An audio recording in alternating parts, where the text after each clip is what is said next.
Good day, statisticians. Who would have thought that we would have had not only one, but two recorded lessons in a row due to a nice big old storm. But yesterday in class, we started talking about some core concepts, some core vocabulary and statistics, right? And what was that big key word that we talked about? Yes, that is variability. Variability is perhaps the most important thing for us to think about and understand in statistics. And we're going to actually deepen our understanding of variability in class today as well. And we said yesterday that sometimes, right, in order to learn about some big old population, say this big old guy represents some type of population, right? In order to learn about that population, we sometimes can't really look at the whole population through a census. Instead, we might take some smaller subset, some sample from that population, and calculate a statistic based on it. And then based on the sample statistics, we could try to learn something about a population parameter.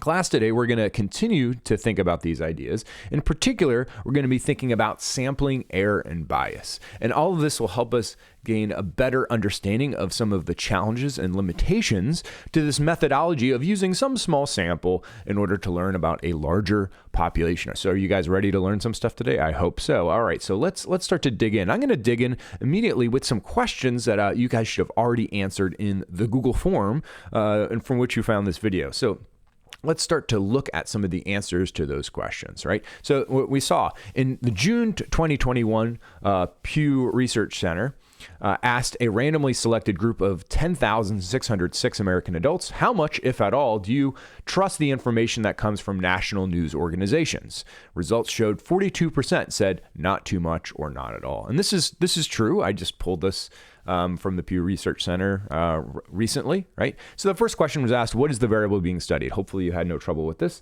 The variable being studied was the amount of trust a person has in the national news organization. That's what we're trying to figure out. We're trying to figure out how much trust does someone have. And we found out, in fact, that, 42% said not too much or not at all in June 2021. All right, well, let's keep going then. The next question is 42% the value of a statistic or a parameter? Well, hopefully you answered that it is a statistic. Why is it a statistic? Well, this information was based on a smaller subset of the population.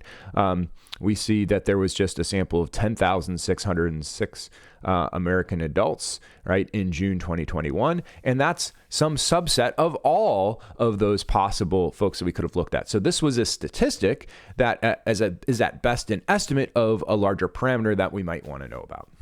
Does that make sense? All right, very good. So this is a statistic. Now, the next question was, describe the largest population to which you could potentially generalize the results of the study. So we calculated a statistic based on this sample. What is the largest population we could go? Hopefully, you correctly said all American adults in June 2021, right? So since we only sampled some American adults in June 2021, we can only generalize to that larger group right there. It can't just be all adults, because all adults include people that aren't Americans. It can't be all American adults because all American adults extends, interestingly, to various times throughout history and things like that. Sometimes when people say all American adults, they indicate they also sort of intend a particular time frame. But the key here is that we wanted a snapshot of people in June 2021. And thinking about June 2021 is kind of important too, because we can imagine that this has probably changed over time. I imagine that if this was time right here and this was the percent of people that don't really trust national news organizations, I'm guessing that this has kind of gone up, and maybe even gone up pretty dramatically recently, I think, especially through all the things that have been going on in the world in the last 2 years. I think that percentage is much higher than it used to be. So anyway, that's that. Next question is, were we to ask the same question? Now, this is where we're going to start. I'm anticipating some of the ideas from our lesson today. Were we to ask the same question to literally every American adult in June 2021, would the percent who stated not too much or not at all be exactly 42%? What do you think? Well, I definitely think it would be most likely no, but I would expect it to be close to 42%, right? And this is kind of like that idea that we said yesterday. We can get a statistic, right? And so in this case, since this is a percentage, we'll represent sample percentages with the little p hat. I showed you that yesterday. And so we have a p hat of 42%, right? And from this, we could try to estimate what the true percentage would be of the population, which we could just call p.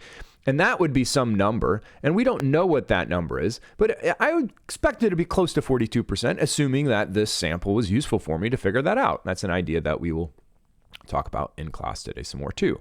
Well, what about this next question? This says, were we to ask the very same question to a different group of 10,606 American adults in June 2021 than the ones surveyed by the Pew Research Center, would the percent who say did not too much or not at all be exactly 42%? And once again, I believe the correct answer here is still most likely no, but it would also be kind of close to 42%. Because here's this idea. I calculated a sample percentage, right? And we got 42%, or I didn't calculate it, the Pew Research Center did. But I could, for instance, label that the first sample percentage, because someone else could have taken a different sample of even the same number of folks, right? And I could label that number 2, and who knows what that guy would have been. Right? It might have, but I guess it would probably be close to 42%. If the first sample of 10,606 American adults was 42%, the second one would probably also be kind of close to it, but who knows what it would be. Like maybe it would be, like 42.5%, right? Or maybe it could have been maybe even 48%. Who knows? But just off the bat, I think it still would be at least kind of close to it. I probably wouldn't have gotten a sample percentage of, say, like 90%. And this kind of leads us nicely into our lesson today. That kind of intuition that one sample to the next ought to be kind of close to each other, but not the same. And each of them would be kind of close, but not the same as the true percentage were we to take a true census. And so this is our core idea from our lesson today. When we're making inferences in statistics, we have to admit that there is always going to be variability, that the value of some variable is going to differ across individuals in a population. If it's not, it's one of the reasons that we call something a variable. In math, if you have something that, something like X, we call a variable, but a number like, say, 4, we don't call a variable, we call it what? Like a constant, right? And if something is a constant, it doesn't change. Well, most things that we're going to be studying in statistics are not going to be constants. It's not that hard to study a constant. As soon as you look at a constant, it is always what it is. But a variable, since it varies, it's going to become more interesting and more challenging to study. So we always have variability. And this is this core idea. Because of variability, we're always going to have something that we call sampling error. Sampling error says that statistics calculated for different samples from the same population will typically not equal each other or the true parameter. The statistics we calculate from different samples from the same population will typically not equal to each other or the true parameter. What do I mean by that? Well, here's a little visualization. Let's say this yellow represents a population. And in this population, let's say this population represents, say, women, right? And their heights, right? And so actually this little 64 inches is approximately the average height of a woman. And that's a Greek letter right there. That's a Greek letter mu, and it stands for a population mean or a population average, right? That's a Greek letter mu, population mean. And so let's say it's known to be pretty true that the approximate average height of all adult women in the United States is about 64 inches. Now, let's say we started taking samples of women from that population, right? So let's say I took a sample. Well, maybe at my first sample, I might have calculated the average of those samples. Let's just say, let's give it a size. Perhaps the size was, I don't know, let's say we were taking samples of, say, 30 American adult women. We might find that in the first sample, the average height of those women was 63.8 inches. Now, that's not the same as 64. Now, if I picked the different 30 women, I might get a sample average of 64.7 inches. And if I take a different sample of, say, 30, I might get, well, how about 64.2 inches or maybe 62.9? That, depending on who ended up being part of those samples, right, we might end up getting different sample statistics, right? And so we actually have even different notations for it, right? So mu is a symbol that we'll use for a population mean. A name of a variable with a bar on top of it will always indicate a sample statistic or a sample mean in some cases. Usually we use X bar. And so we have that notation because the population mean for the whole population, the average of that variable in that population is not necessarily going to be the same as the average that we get for different sample statistics. And if I repeatedly take a bunch, they're not necessarily all going to be the same as each other, and they're not all going to be the same as the population parameter. That's sampling error. So here's a couple of frequently asked questions about sampling error, right? So first, can we avoid sampling error? What do you think? Answer, no. Well, unless you take a census.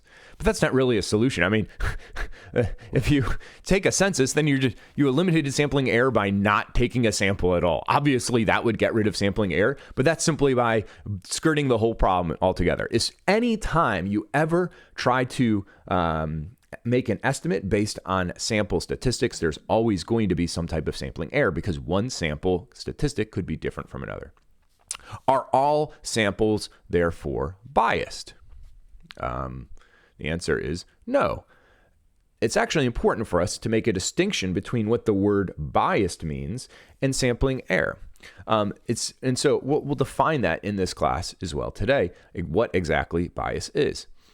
Is sampling error predictable?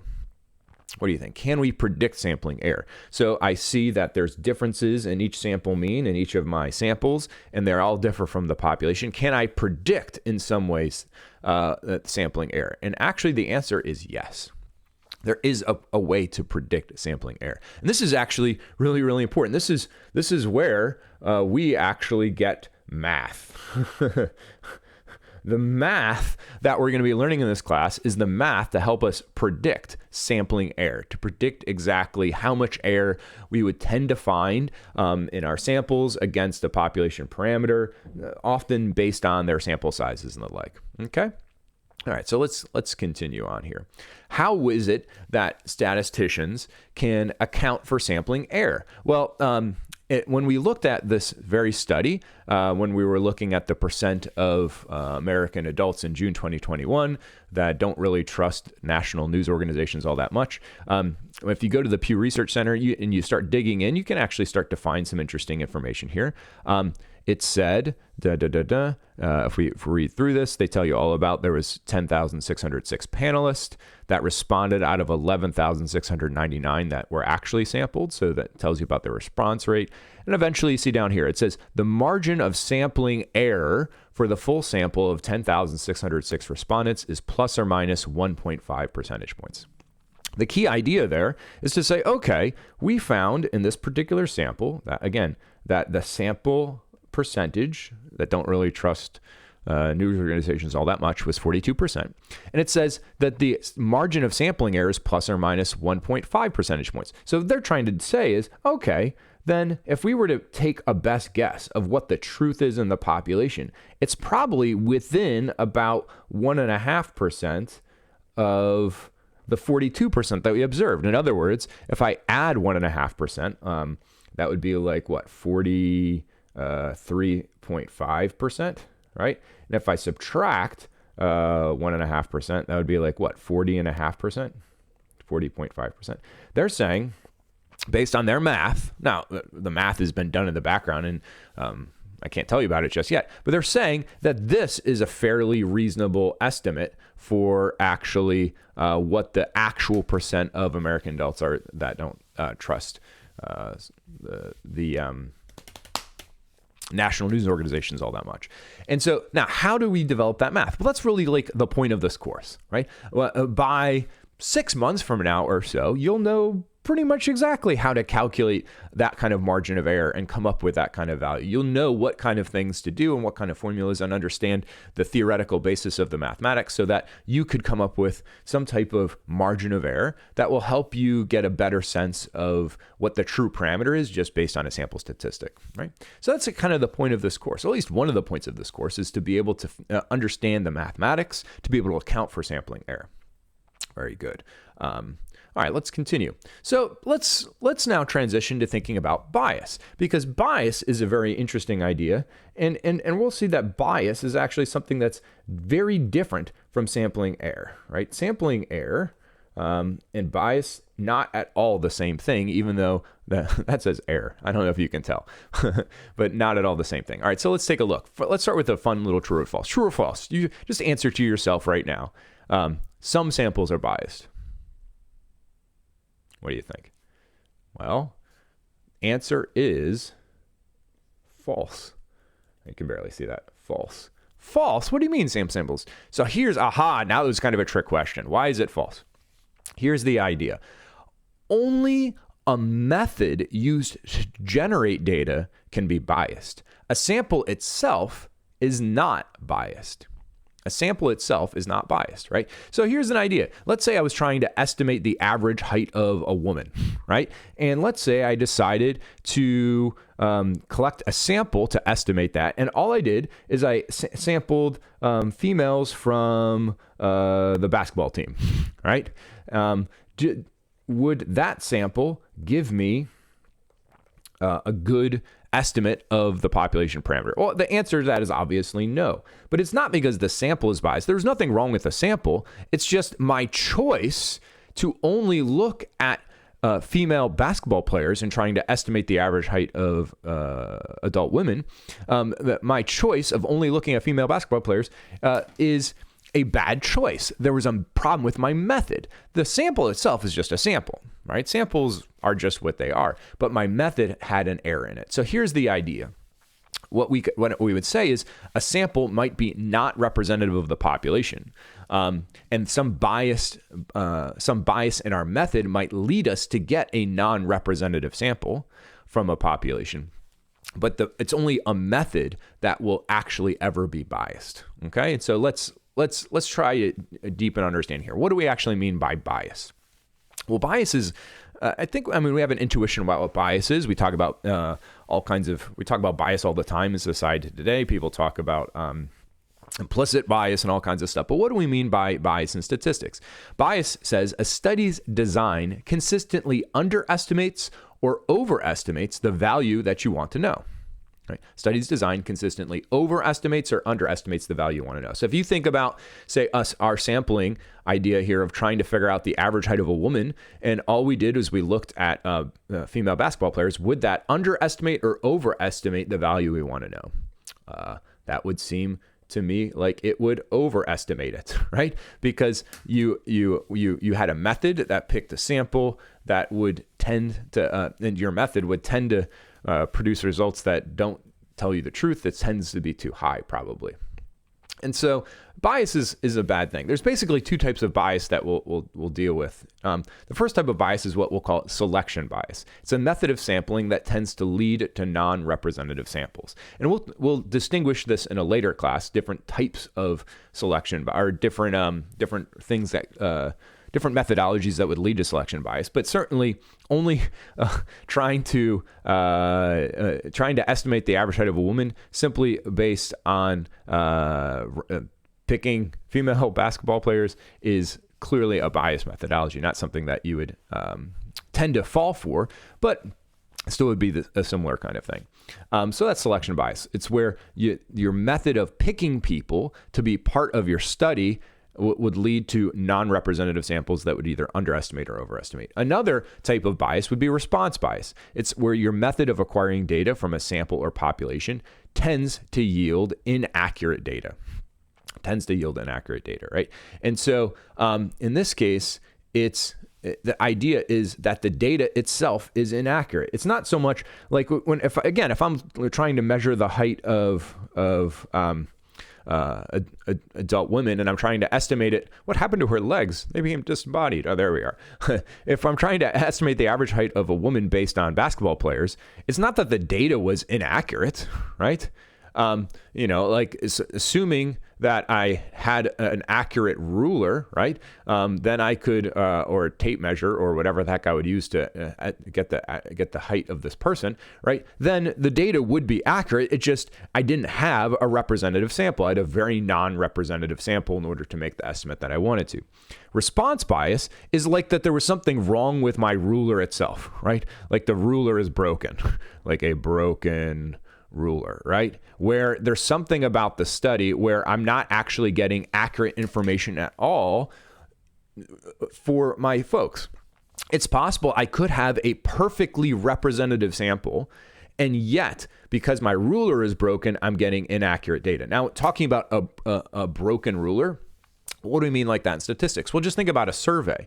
In a survey, a broken ruler or response bias might often come from like the wording of a question. And we'll again, this is something that we'll talk about even more detail in another class, but the wording of a question, right? Like for instance, I might say, you guys, say I wanted to know how much you guys are enjoying the class. I might look you all in the eyes and say, you guys find this class to be your most favorite class ever, right? You know, or I might say, you know, everyone gets an A for the class today. Oh, and this is your favorite class, right? Or different kinds of things that could yield inaccurate data because of some way that I worded the question or some type of context that swayed you in a particular direction. And so that's something that we'll end up talking about a little bit more in other classes.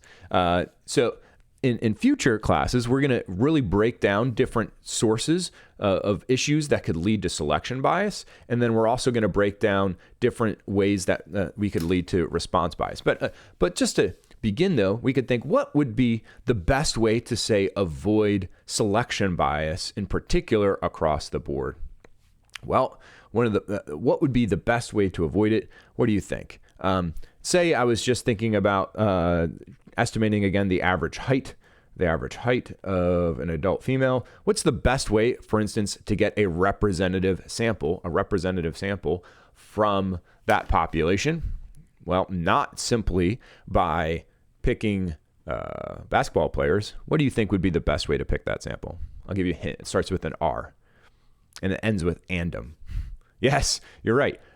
The best way would be picking a random sample. So what is random sampling? Random sampling is where you select a sample so that every individual from the population has the same probability of being in the sample.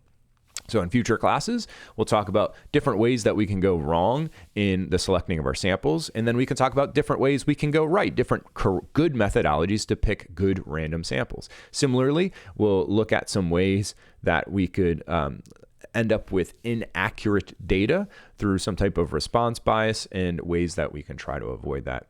And that, my friends, is essentially our little mini lesson for today. I hope this was helpful to you, and I hope you have a very beautiful afternoon. And I, finish this Google form and then and do your homework, and then I'll see you guys next week. If you have any questions, just send me an email, and I got you guys. Okay? Have a beautiful day. I got to hit stop recording. Where is it? There it is. See ya.